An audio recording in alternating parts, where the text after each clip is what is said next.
Hello everybody. Another week's gone by and it's been a week dominated by numbers.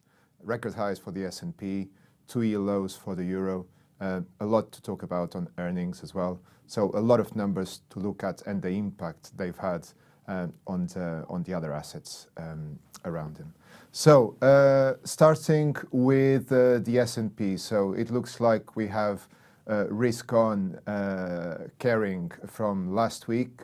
In fact, we've had risk on carrying for a couple of months now. The S&P 500 hit all-time highs. Investor confidence is unstoppable. Everybody wants a piece of it. And why is that so? Well, it's not really surprising, is it? If we look at what the central banks have been doing, the dovishness of central banks recently, that's probably where the explanation is. Towards the end of last year, everybody was going for cash.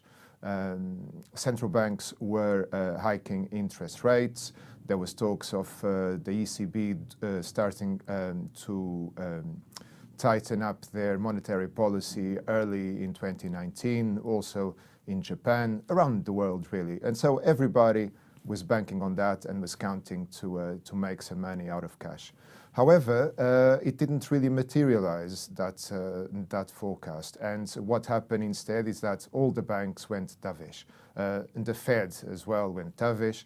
Bank of Japan went dovish. Even yesterday, we've had news from there, and it looks like that Governor Kuroda will end a 9-year mandate as the governor of the Central Bank of Japan without having presided over one single interest rate hike. So this is interesting. So what happened is that investors are now going back into equities because cash is not really paying off. So everybody's moving into equities, but also people are looking into fixed income. So going back to the events of the week, we've had some negative figures coming out from Europe, especially from Germany, where we've had the investor sentiment coming under the expectation, the consensus, and therefore the euro suffered.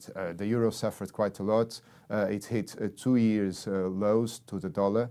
And it doesn't look like it's going to get any better. The situation in Europe is complicated, growth is very weak, and of course we have the upcoming European Parliament election towards the end of May, where we are likely to witness, during which we will probably witness an escalation in political rhetorics, rise of populism, etc., which is also not very good news for the European project and for the euro, therefore. Elsewhere, we've had good earnings for some tech companies. So the Nasdaq doing really well. We've had on Wednesday Microsoft announcing really excellent results. This is mainly due to their cloud business, cloud storage business. Also, Facebook did pretty well. Tesla actually recorded the record losses on Q1, but somehow they managed to turn it around a little bit, and the share price still went up. You go figure.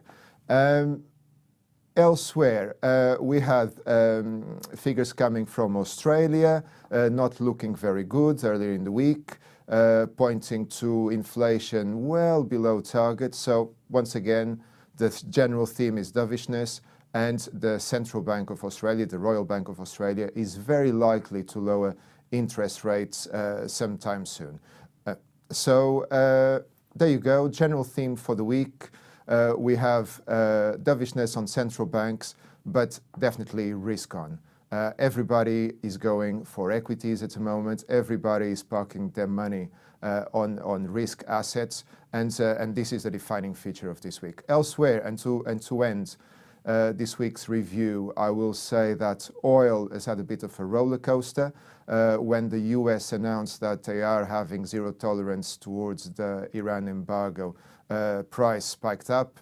But then when inventories came out and revealed themselves to be higher than expected, price went down. So sitting pretty much where it was at the beginning of the week on $66 a barrel. This is all for today, and I'll see you again next week.